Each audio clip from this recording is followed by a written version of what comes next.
hidup di kepungan berbagai jenis plastik.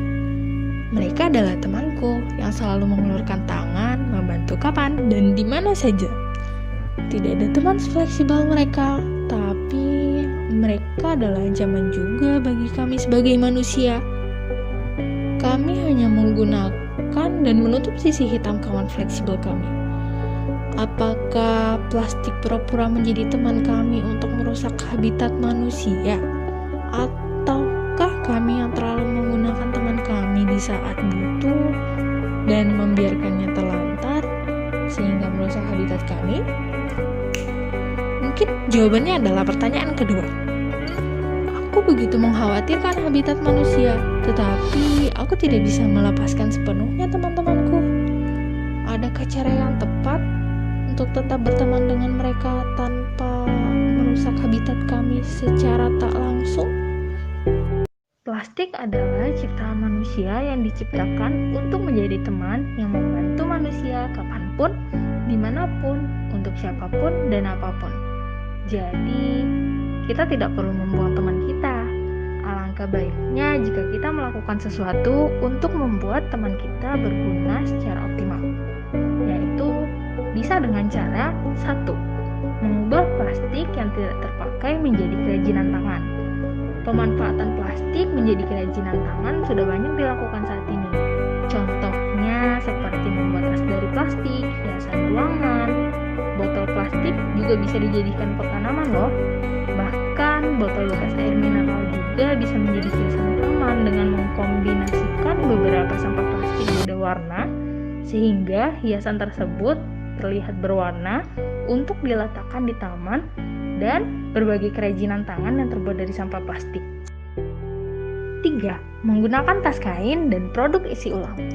Contoh dari penggunaan tas kain adalah penggunaan tote bag yang saat ini sudah banyak digunakan di kalangan masyarakat untuk dijadikan sebagai pengganti plastik untuk dibawa ke pasar, pusat pertokoan, dan tempat pembelanjaan lainnya. Bahkan ada juga yang menggunakannya untuk menuju ke sekolah loh. Kemudian contoh dari penggunaan produk isi ulang yaitu menggunakan tumbler sebagai bentuk produk yang dapat menggantikan peran air minum dalam kemasan plastik yang dimana tumbler dapat digunakan untuk mengisi air isi ulang. 2. Mengubah plastik menjadi minyak. R. Andika Putra Dwi Jayanto, peneliti fisika reaktor dan teknologi keselamatan reaktor berpendapat bahwa masih sulit untuk mencari pengganti plastik sebagai produk yang scalable. Yang kemudian beliau menemukan cara lain dalam menangani permasalahan ini, yaitu dengan mendaur ulang sampah plastik menjadi minyak loh.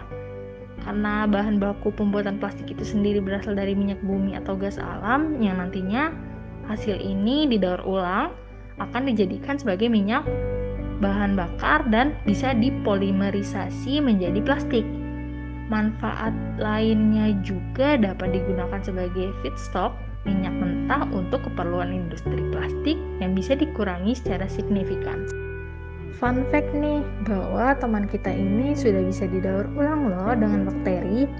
Berdasarkan penelitian dari tenaga ahli Jepang, tim peneliti asal Jepang berhasil menemukan bakteri yang dapat mengurangi sampah plastik yang terbuat dari PET, polyethylene terephthalate, yang dimana tim peneliti dipimpin oleh Dr. Kohei Oda dari Institute of Technology dan Dr. Kenji Miyamoto dari Keio University. Mereka memberikan nama untuk bakteri tersebut dengan nama Ideonella sakaiensis.